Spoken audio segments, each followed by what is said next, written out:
This is America in the Morning from Westwood One. It's Thursday, May 30th, 2024. I'm Clayton Neville in for John Trout. Here's what's coming up on America in the Morning. Donald Trump left the courtroom after the jury in his hush money trial received instructions from the judge on the case. I'm Julie Walker. Wicked weather still causing issues in the Midwest, from hail and tornadoes to power problems in Texas that continue to leave many in the dark. Criminal charges against Scotty Scheffler have been dismissed. My office cannot move forward in the prosecution. I'm Gethin Coolbaugh. Tennessee's new law on abortion and gender-affirming care.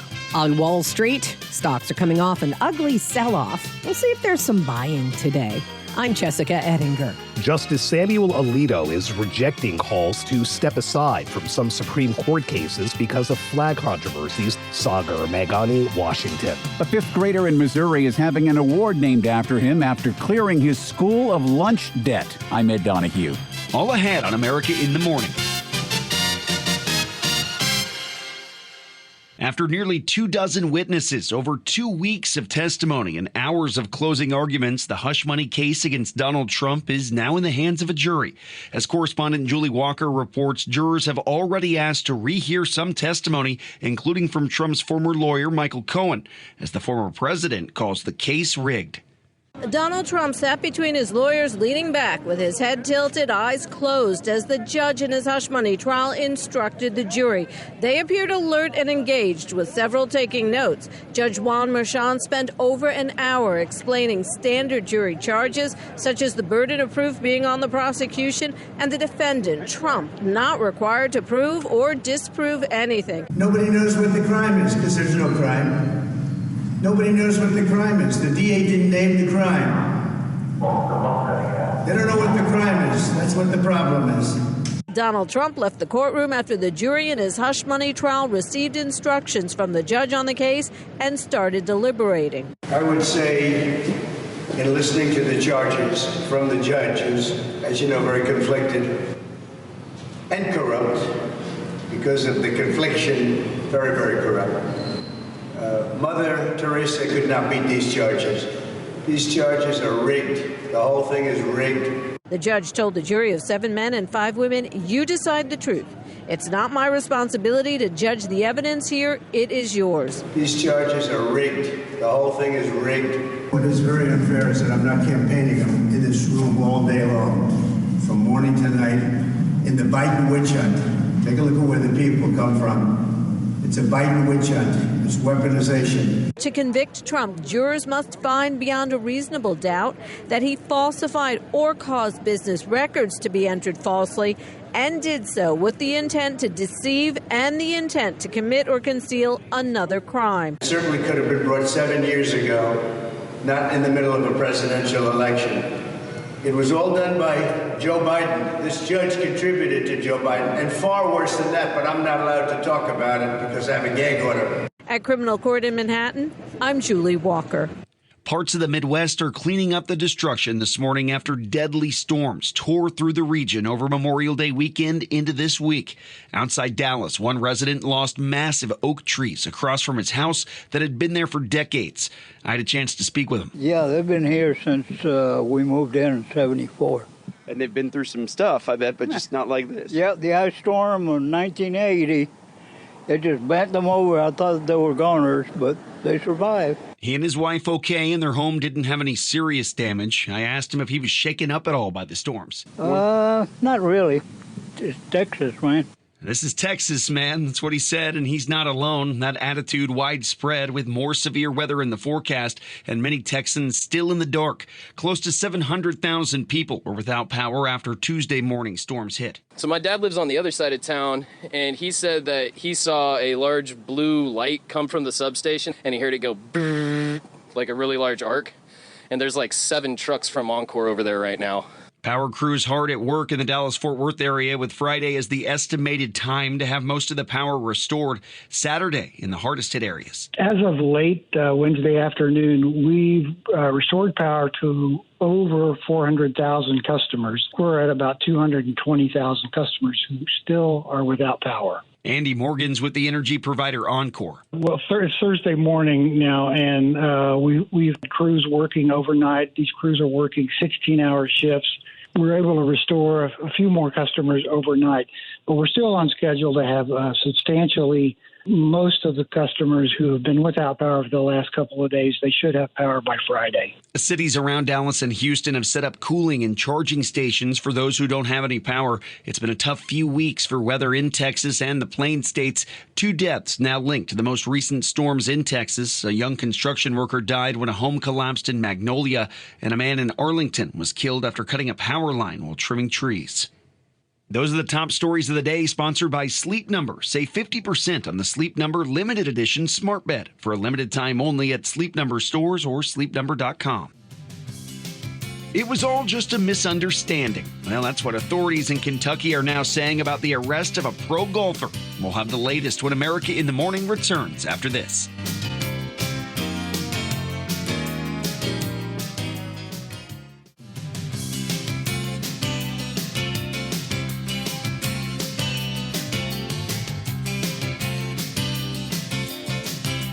Waking up this morning with just a couple days left in the month of May. Can you believe that? June just around the corner. LaTroy Thornton's with us. He's got our forecast. LaTroy, when can residents of the Plains expect a break in the storms? A storm centered over southwestern Canada will push eastward today, sending energy into the northwestern United States. That means showers for portions of Montana. Thunderstorms may develop instead through central and eastern Colorado by day's end, but a trend toward drier conditions extends across Washington state and eventually into Idaho through the day. Calmer conditions and a break from precipitation can be expected until at least Friday evening, with the next arriving storm bringing some rain as early as the wee hours of Saturday morning, ahead of a more potent storm arriving Saturday night. By contrast, the southwest looks to remain generally warm and dry. In the east, drier conditions advance through this region, as well as a storm presses into the Atlantic, leaving rain to taper to showers for Long Island and southern New England before ending. Much cooler conditions replace this latest storm, as highs in the 60s and 70s take over through Saturday for many from the Great Lakes and the Northeast into the northern parts of the Mid-Atlantic, with mainly dry conditions in the southeast outside of spotty afternoon thunderstorms in the Florida Peninsula. In the nation's center, stormy weather lingers into the end of the week as a storm is in no hurry to depart, meaning a continued risk for severe weather from Nebraska to southeast Texas, where damaging winds, hail, and tornadoes will be possible. This risk continues on Friday, albeit with a reduced tornado threat from the Central Plains back to south central Texas, with signs suggesting that Saturday may not be quite as active in the general area, at least in terms of numerous severe thunderstorms. In Dallas, look for changeable skies today and an afternoon thunderstorm that may bring hail and strong wind with a high of 85. Syracuse, New York is in store for a dry day with some sunshine and a high of 69. That's the nation's weather. I'm AccuWeather.com meteorologist LaTroy Thornton. Remember to follow us everywhere you get your podcasts: Apple, Spotify, Amazon, and YouTube. Just search America in the Morning in your favorite listening app. Now calling the arrest a big misunderstanding. Charges against the world's #1 golfer have been dismissed after a court hearing Wednesday.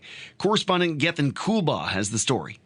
Mr. Scheffler's actions and the evidence surrounding their exchange during this misunderstanding do not satisfy the elements of any criminal offenses. Criminal charges against Scottie Scheffler have been dismissed, ending a legal saga that began with images of the world's top male golfer being arrested and handcuffed in Louisville during the PGA Championship. Jefferson County Attorney Mike O'Connell, a local prosecutor, asked a judge Wednesday afternoon to drop the 4 charges against Scheffler. Based upon the totality of the evidence, my office cannot move forward in the prosecution of the charges filed against Mr. Scheffler. Scheffler was not required to be in the courtroom Wednesday. He had been directed, as other players were, how to proceed into Valhalla. That's what he was doing.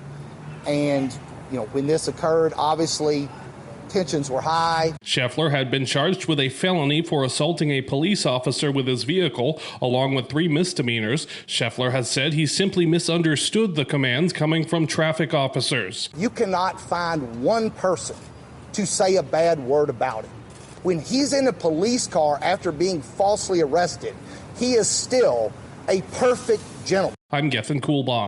The governor of Tennessee approved legislation designed to block adults from helping minors obtain an abortion or receive gender-affirming care without parents' consent. Those convicted of breaking the law would be charged with a Class A misdemeanor and could face up to a year behind bars.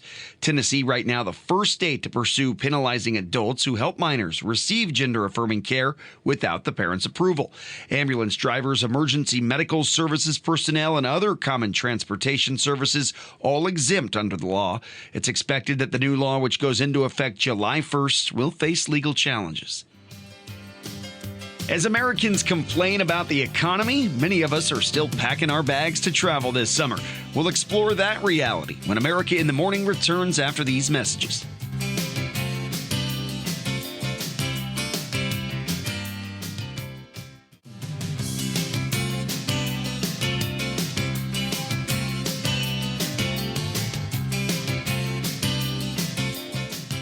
The Business Report sponsored by Fisher Investments. Fisher Investments has a team of specialists in investing, financial planning, estate planning, and more. Learn more at FisherInvestments.com.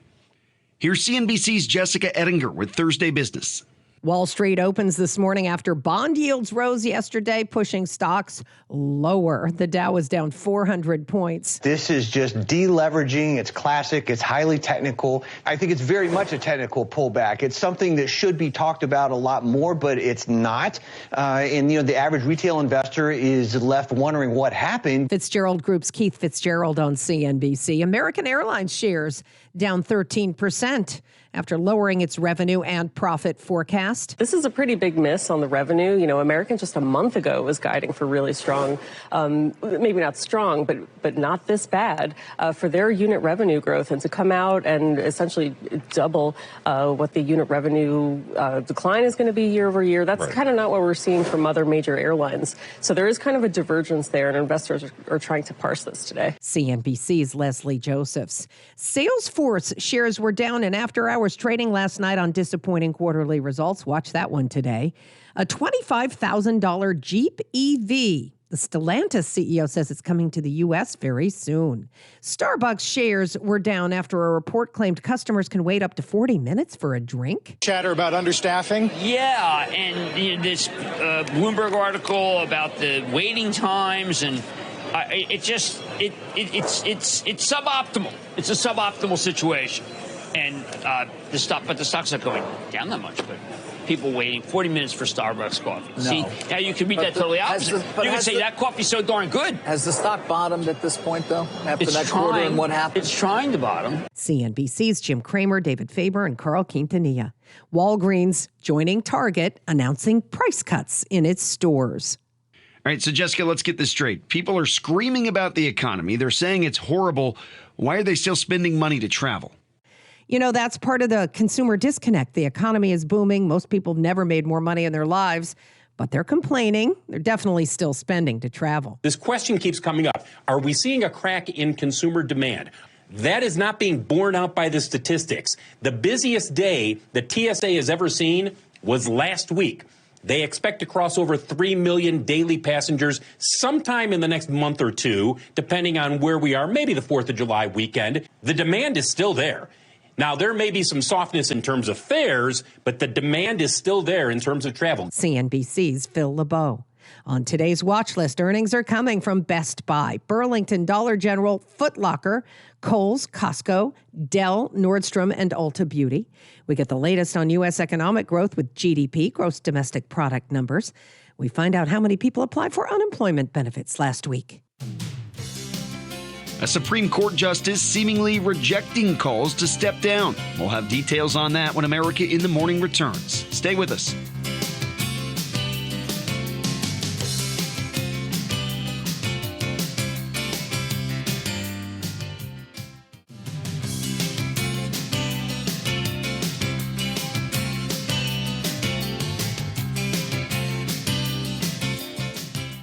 Justice Samuel Alito rejecting calls this morning to step aside and recuse himself from certain Supreme Court cases over a flag controversy.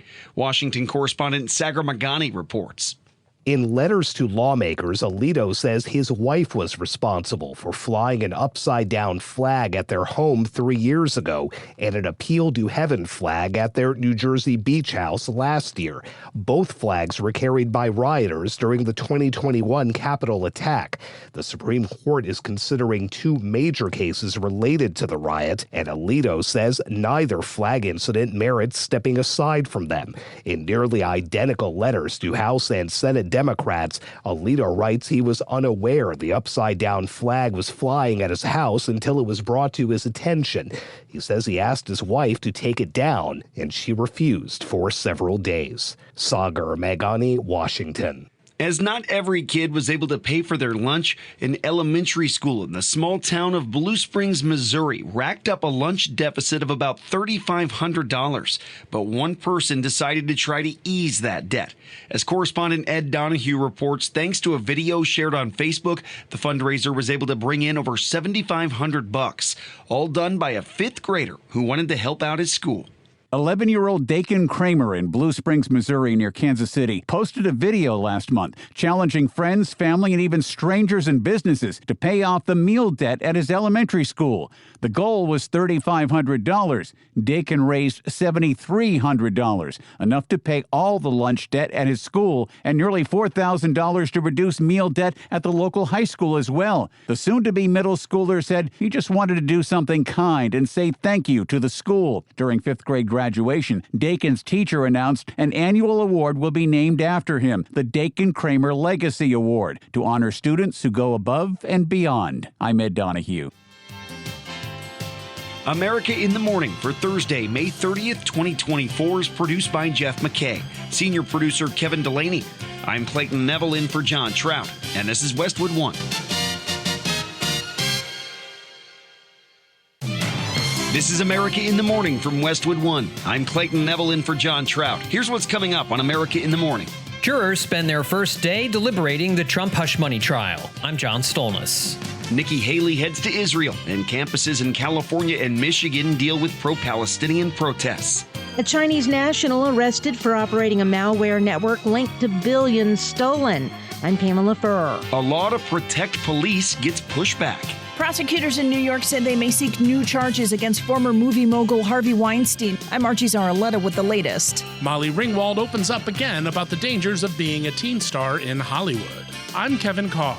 Washington's National Zoo is getting ready to again host beloved visitors from China. Sagar Meghani, Washington. Back after these messages.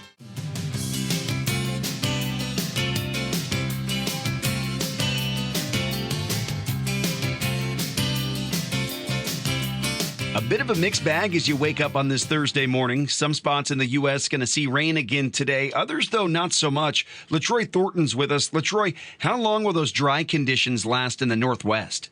This has been a rather active week overall for parts of mainly the central and southern plains, and it's looking like the wet weather continues through the end of the week as a storm only slowly organizes over the nation's midsection.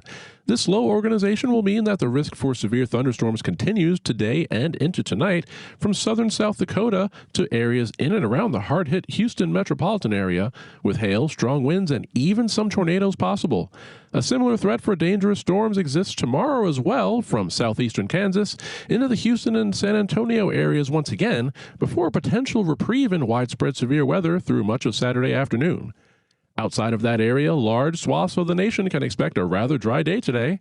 In the east, a disturbance finally tracks off the New England coast, with steady rain tapering to showers before coming to an end from west to east. In the wake of the storm, drier and much cooler air will be ushered in to end the week, with widespread 60s and 70s from the Great Lakes region across the Northeast, and even extending into parts of the Carolinas through the start of the weekend. Otherwise, the southeast holds on to generally dry conditions today, with some pop-up afternoon thunderstorms expected for some parts of Florida.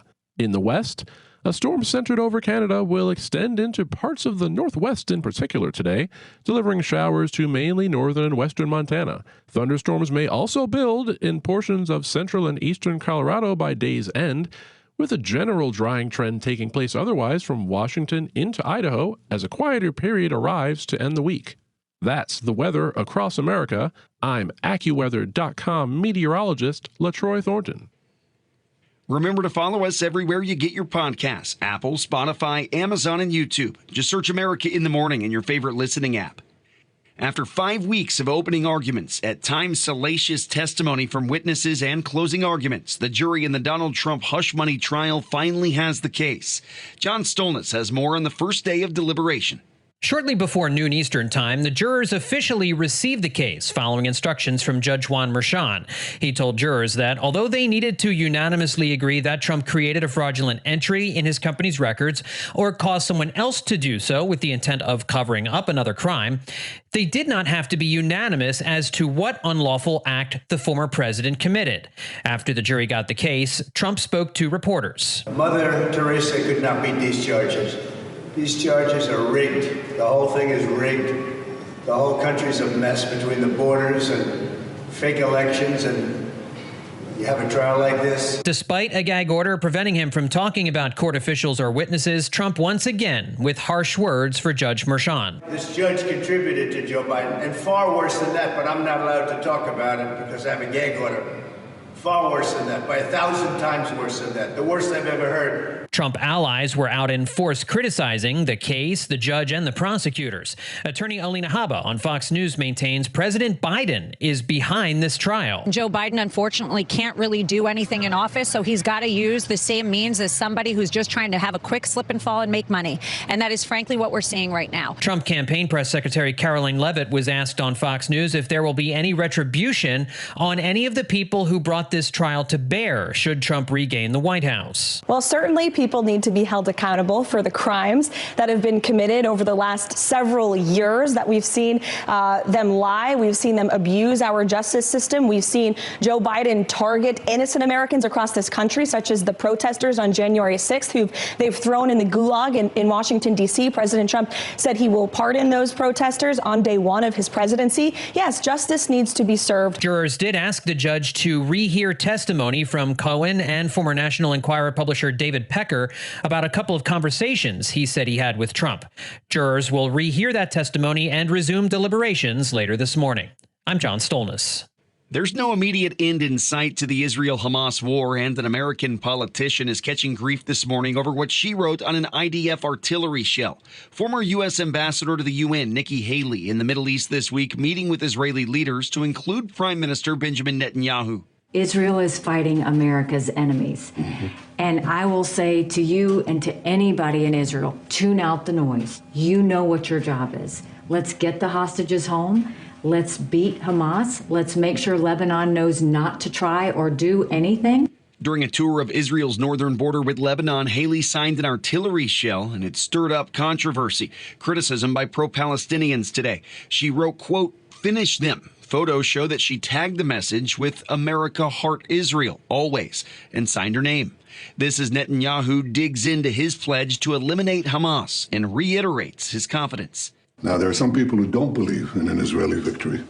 They don't believe that we can achieve all our war aims, releasing all the hostages, defeating Hamas, and, of course, establishing an arrangement that Gaza will no longer be a threat to Israel.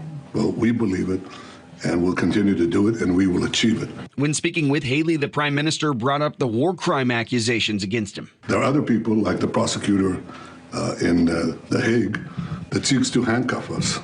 And handcuffing us is handcuffing you, too, because all democratic societies would be imperiled if the right to attack, to take out these terrorists who use civilians as a human shield is not challenged. All democracies are in peril. U.S. Senator Lindsey Graham in Jerusalem frustrated with recently issued war crime warrants. To International Court of Justice, you're a joke. The head judge of the ICJ is a raving anti-Semite. As far as the war itself, the Israeli military says it established operational control over a nearly 9-mile strip of land along the border between Gaza and Egypt. New video shows tanks moving further west into Rafah today, and Israel's head of the National Security Council said to expect another 7 months of fighting in Gaza to achieve the goal of destroying Hamas. Another university campus is being forced to stop in-person classes and move to remote learning because of pro-Palestinian protests. Correspondent Donna Warder reports on the anti-Israel activities at schools in Michigan and in California. Wayne State University in Detroit suspended in-person classes and suggested that staff work remotely because of a pro-Palestinian encampment that sprang up last week. University spokesman Matt Lockwood says organizers have been asked several times to remove the encampment, but they refused. The university also says students have refused to meet with President Kimberly Andrews Espy and 2 more officials. There were 24 tents on green space near Wayne State's undergraduate library on Tuesday. In California, about 100 pro-Palestinian demonstrators blocked the entrances to the University of California Santa Cruz campus. I'm Donna Warder. A Louisiana chemical plant accused of being a cancer risk for a nearby community is threatening to shut down if an EPA emissions deadline isn't relaxed. Lisa Dwyer reports. Denka Performance Elastomer in Louisiana threatened to shut down if the Biden administration does not give it more time to reduce its emissions. The company makes the synthetic rubber neoprene, and federal officials have accused the plant of increasing cancer risk to the nearby majority Black community. The Environmental Protection Agency in April imposed new emission rules on more than 200 industrial facilities. Denka argues that more dangerous facilities face a 2-year deadline, but says that they instead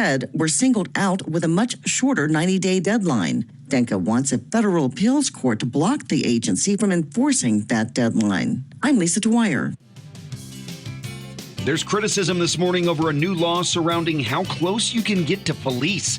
We'll tell you which state when America in the Morning returns. Don't go anywhere.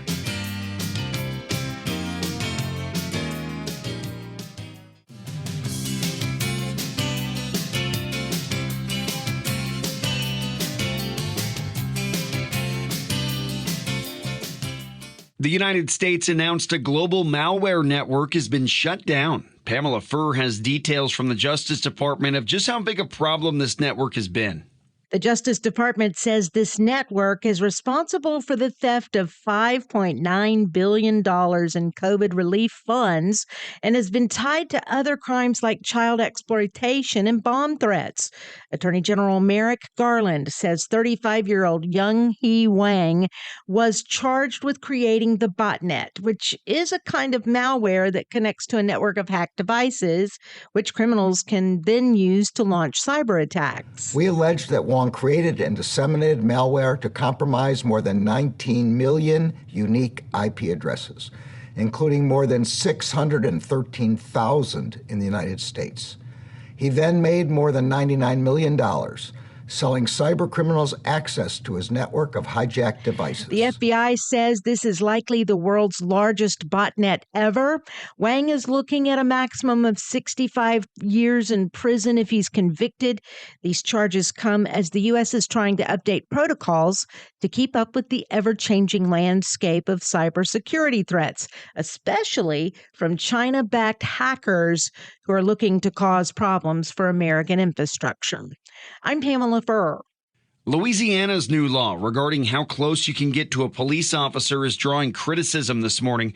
Under the law, anyone who's convicted of knowingly or intentionally approaching an officer who's engaged in official duties and after being ordered to stop approaching faces up to $500 in fines or up to 60 days in jail, possibly both. Critics of the law believe the measure could hinder the public's ability to film officers, an act that's been increasing lately to hold police accountable, including in the case of George Floyd in Minnesota. The law makes it a crime to approach within 25 feet of an officer under certain circumstances. Now, backers of the new ordinance say it'll create a buffer zone to help ensure the safety of police and that bystanders would still be close enough to film. There may be new charges filed against movie mogul Harvey Weinstein. Correspondent Margie Zaraletta reports. Manhattan District Attorney Nicole Bloomberg said during a court hearing Wednesday, more people have come forward with assault claims against Harvey Weinstein.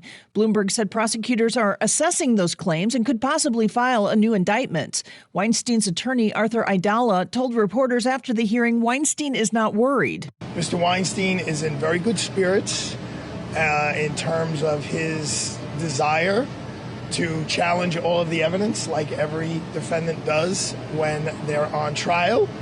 And he really looks forward to the trial proceeding sooner than later. Weinstein's 2020 rape conviction was tossed out earlier this year. His retrial is tentatively set for sometime after Labor Day. I'm Archie Zaraletta. With a new round of budget fights in the Senate, one Republican says America needs to reinvest in the military. Correspondent Jennifer King reports.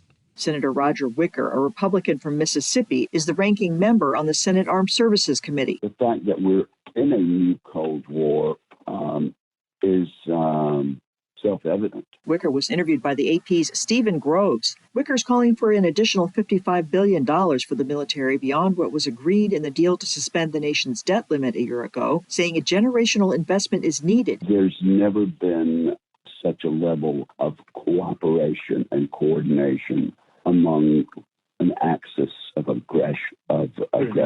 Under his proposal, the military would eventually consume 5% of America's gross domestic product, a rate not seen since the early 1990s. This is going to require a national conversation. The plan is likely to face skepticism from lawmakers wary of growing the defense budget, which already dominates annual discretionary funding. Jennifer King, Washington. OpenAI has been pitching to Fortune 500 companies their advanced enterprise level of ChatGPT. Now it looks as if they'll be reselling the AI giant's services with their own. Here's Chuck Palm with today's Tech News.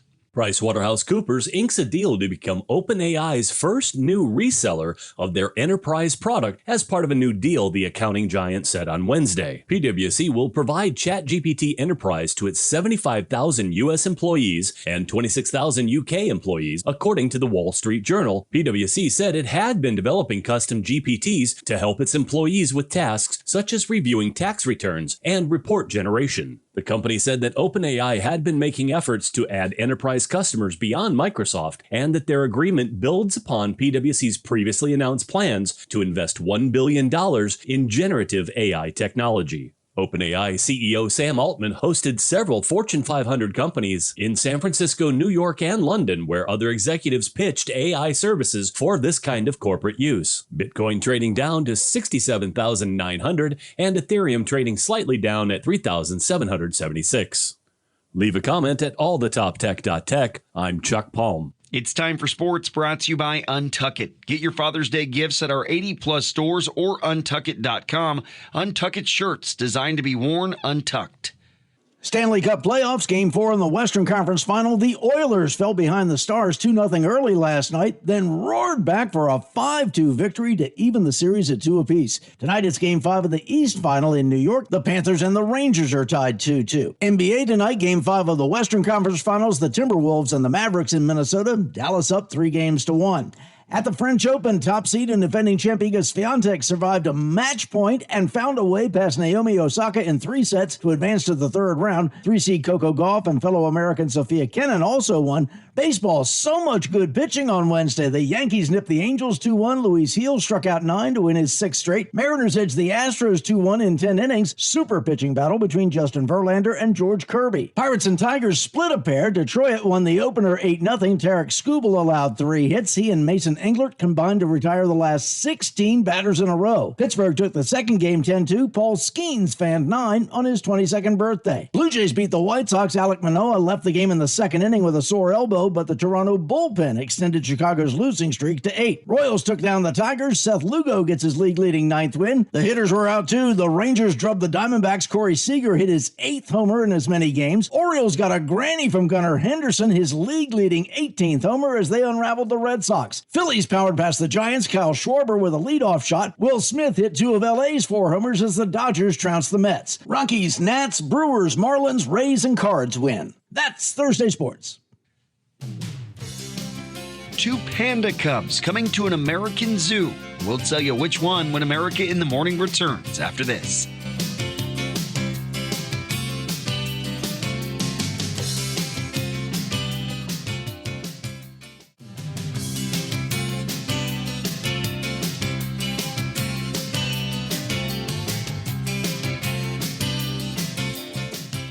Former teen idol Molly Ringwald talks candidly about what it was like as a teenager in Hollywood in the 1980s. Kevin Carr has the story. Molly Ringwald is speaking out about the dangers of being a teen actress in Hollywood. This week on Mark Maron's WTF podcast, she discussed her current projects as well as what Tinseltown was like for her as a teen idol. You're lucky you didn't get taken advantage of or got into some sort of horrible situation. Oh, I was taken advantage of. You can't be a young actress in Hollywood and not have predators around. In the 1980s, Ringwald starred in a series of John Hughes films and became part of the iconic Brat Pack. She has spoken out before about some of the problematic social norms of the time. In a 2018 interview with NPR, she talked about the 1984 PG-rated film 16 Candles. The scene in particular minimizes sexual assault when heartthrob Jake Ryan talks about his popular girlfriend with the geek. I got Carol in the bedroom right now, passed out cold. I could violate her 10 different ways if I wanted to. Ringwald said she was lucky to avoid some of the problems she faced. I was definitely in unquestionable situations. Yeah. But I do have an incredible survival instinct Yeah. and a pretty big super ego, and kind of managed to sort of figure out a way to protect myself. In the 90s, Ringwald pulled back from the industry and moved to Paris, where she acted in French cinema. In recent years, she returned to Hollywood and can be seen in a variety of television series, including the CW's Riverdale. I'm Kevin Carr. Washington, D.C. will again host iconic guests from China, as the National Zoo will be the home to 2 new panda cubs. Washington correspondent Sagar Magani reports. The pandas are coming back! Their names are Bao Li and Qing Bao. 6 months ago, the zoo and director Brandy Smith sent back their 3 giant pandas. This is a hard morning. But today, we can't wait to celebrate this historic moment here in our nation's capital. Join us. It's official. The pandas are coming back to D.C. First Lady Jill Biden making the announcement with Smith and Smithsonian director Lonnie Bunch. I'm thrilled to announce that within this year, we'll once again welcome a new pair of giant pandas to the Smithsonian's National Zoo and Conservation Biology Institute. Qing Bao, a 2-year-old female, and 2-year-old male Bao Li, whose grandparents left the National Zoo in November. Pandas from other zoos were also sent back to China as relations with the U.S. soured and loan agreements lapsed. But China's president signaled late last year new pandas would arrive in America, calling them envoys of friendship. Do y'all love pandas? Yeah, we love pandas! Sagar Magani, Washington. America in the Morning for Thursday, May 30th, 2024 is produced by Jeff McKay, senior producer Kevin Delaney.